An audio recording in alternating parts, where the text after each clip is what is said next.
This is Super Yacht News with E. Sisman. In association with Go Earth, navigating boat buyers to better deals. Hi, welcome back to the channel. So in the last video, we read from the interim report from the Marine Accident Investigation Branch, which is like the UK's NTSB, if you like. This was reference to the MV Salong and the Stena Immaculate crash on the 10th of March. Now in this video, we're going to go into a little bit more depth from some of the things said in that report. We'll also address some of the questions that are constantly repeated in the comment section to hopefully give some clarity here. Now in the previous video, I said, based on the report, that the watch on the bridge was probably a two-man watch doing 6-hour watches, which is incorrect. Something pointed out in the comments, which we agree with, is that the watch schedule on the bridge makes more sense when you consider the ship was probably on Central European time, which is an hour ahead of UTC. So the Salong actually goes back and forth between Rotterdam and they must have been on that time zone. When you take that into consideration, it looks like they were doing 3-watch rotation. They said the captain signed off at 2300 UTC, which is midnight Central European time, and then he was back at 0700 hours UTC, which would have been 0800 Central European time. So that suggests a 3-man watch based on him having 8 hours between shifts. So as I said in the previous video, when you have a smaller crew, captain will take a watch on the bridge, and clearly that's what was happening here. So he was doing 8 till 12 in the morning and then 8 till 12 in the evening, which is normally done by a junior officer, by the way. Now, one of the questions that comes up a lot is, do ships have anti-collision alarms? Why don't they have something like what the aircraft have? We do have something like that. On the bridge systems, you'll have within the AIS system and the ARPA system, which is combined. ARPA is an automatic radar plotting aid, a feature called CPA, or closest point of approach, and TCPA, which is the time to closest point of approach. We also have something called BCR, or bow crossing range. Now these values basically dictate when the collision alarms on the bridge will be triggered or sounded. So if the officer of watch is setting up his system, he will put in, let's say he puts in half a mile, that's the closest he wants another vessel to get, and then he puts 10 minutes as the time to closest point of approach, then the alarm will sound when this vessel is on a collision course, and it's within, and it's going to be 10 minutes before it gets to half a mile, and then the alarm will sound. These values, like I said, are input by that person on the bridge, but the system is not mandatory and it doesn't need to be used. You can see, I'll put an example on the screen here, how the CPA would work with a small calculation there to show you the time to CPA. And obviously the circle is imaginary for the purposes of understanding, but it represents the CPA setting you would input into the system. Now there's another thing that I mentioned earlier, BCR, or bow crossing range. This is the distance at which a target vessel will cross ahead of your ship's bow or even astern if both vessels maintain their present course and speed. Now, obviously, there's lots of comparisons with the aviation industry. Now, in aviation, they have something called TCAS, which is Traffic Collision Avoidance System. Now, it's not the same. It's different. Obviously, there's aircraft are going much faster, and they have a lot less time to react. And they also have different altitudes as well, so which is something that the ships don't have, obviously. The TCAS system is limited in functionality under a certain altitude. I think it's 1,000 feet. I'm sure someone will correct me if that's incorrect, but there's a limit on the height, and then you only get like a notification that there's traffic, but you don't get the pull up. Normally, the way the TCAS works is 2 planes are on a collision course. It will tell 1 plane to pull up, 1 plane to descend. But under 1,000 feet, it's limited in its capabilities. Well, the CPA system has its own limitations, especially in areas of high traffic. Having it set up the way I described, it can create a lot of false alarms, such as in areas of heavy traffic around ports, for instance. And also in this area that they were traveling through, very high traffic area, right? So they'll probably get a lot of false alarms. So very often it's switched off in these areas. Another question that came up a lot is about the anchor watch. Why was there nobody on the bridge of the vessel that was at anchor? Well, there probably was an anchor watch. They are required to have it, but the person's not necessarily required to be on the bridge at all times. This screen grab here is from the MCA regulations as concerned to what the officer of the watch should do on an anchor watch. It's limited what the anchor watch person could have done in this case. The idea that they could have started their engines and weighed the anchor and moved out of the way is fanciful. But an anchor watch would have been able to possibly, assuming they had that CPA set up on their ship, receive that collision alarm and then maybe sound the horns or call on the VHF radio to try to communicate with the other vessel.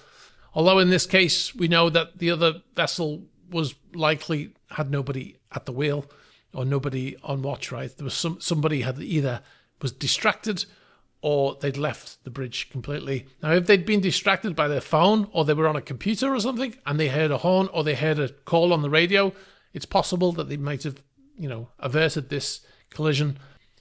Now, the report states also that the Solong was traveling at 16 knots at the point of impact, which was excessive speed for the weather conditions, which were described in the report as patchy visibility, with visibility as low as 1/4 of a mile and up to 2 nautical miles.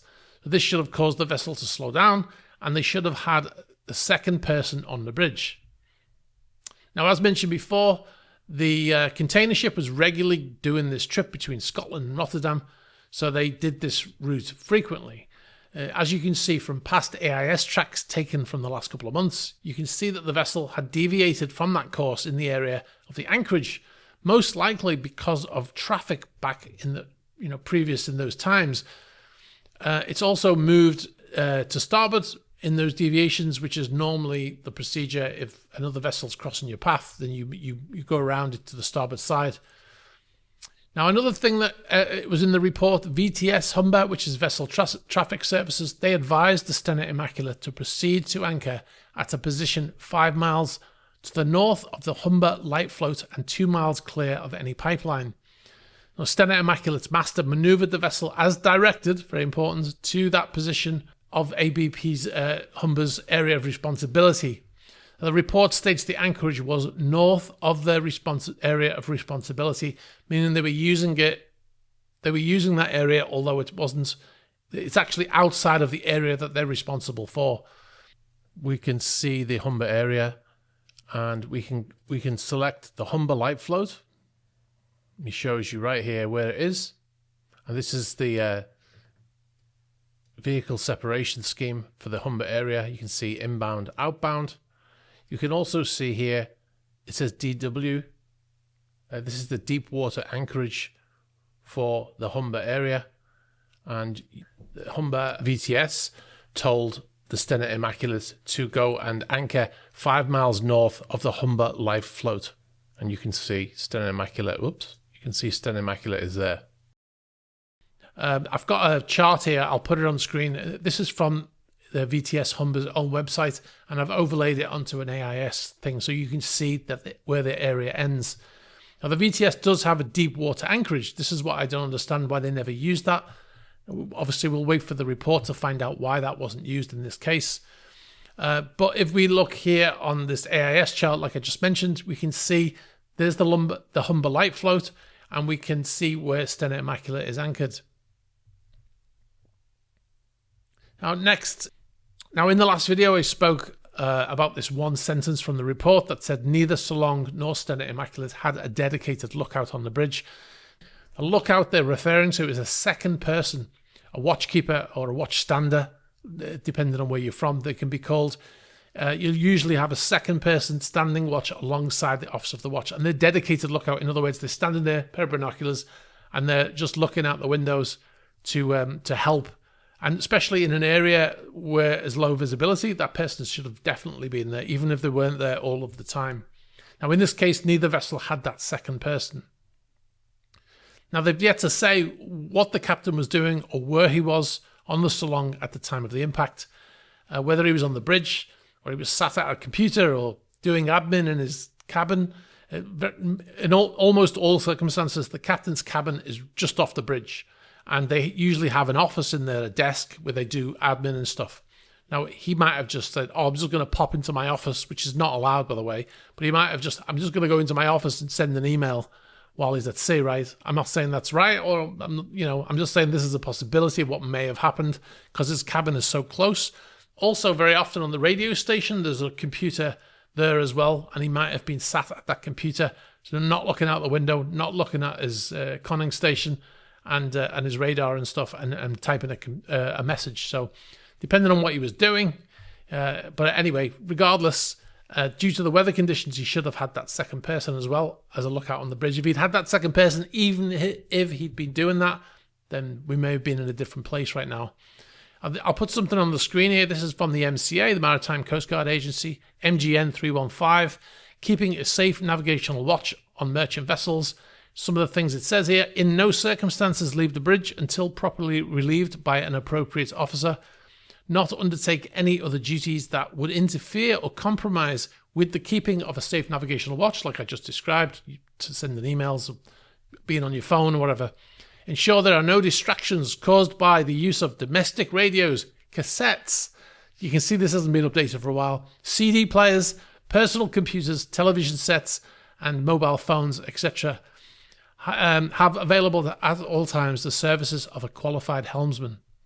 So, Stella Immaculate being anchored in this area, which was probably not an official anchorage based on this report, but they were directed to go there by VTS Humber, right? So at least from that standpoint, I'd say that you couldn't blame them for going there, because that's where they were told to go.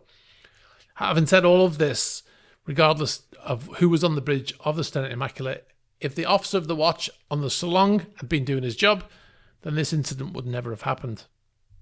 And in this instance, it happened to be the captain who was on the bridge. Obviously, that's why he's been arrested and been charged with those charges of negligent manslaughter.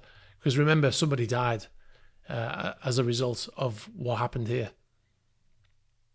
All right, guys, I'm going to leave it there. If you've got any comments, I'm sure you will, put them in the comments section below.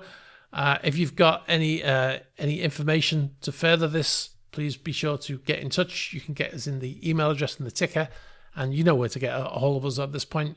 Email address and the ticker. You can get us on social media. You can get us on the About page of the YouTube of our YouTube channel as well. All right, guys, be sure to like this video, share it with other people, and and check us out on patreon.com/eSysman as well for more videos there. We post at least 2 videos a week there, 2 to 3 videos a week. All right, guys, thanks for watching, and I'll catch up with you soon. Bye-bye.